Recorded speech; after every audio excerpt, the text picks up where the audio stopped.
Hello everyone. As I was doing the state management on Blazor WebAssembly, my last video, I came across this problem. So there was an JavaScript error on load while the page was trying to render, and I found that there was an inadvertent mistake. So this tutorial is attempting to tell you what the problem was and where did I find the solution.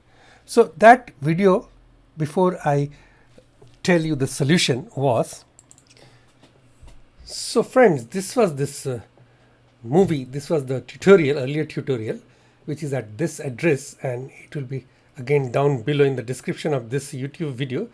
So when I was developing this app, I came across this problem, and I'll show you what happened in a second.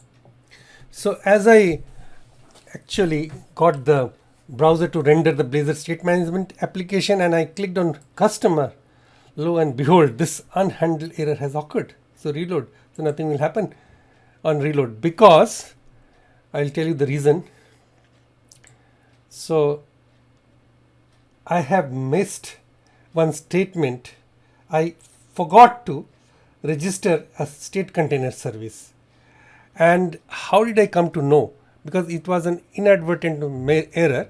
So it occurred to me that I should look for the F12 developer tools, because this is normally a JavaScript error.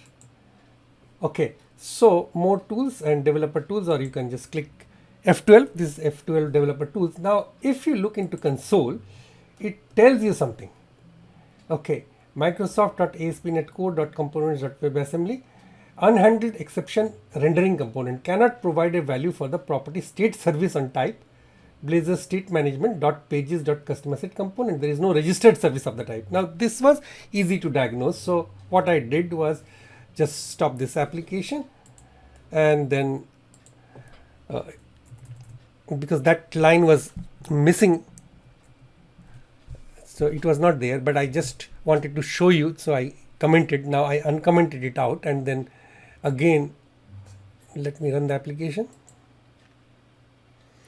Build will also save it.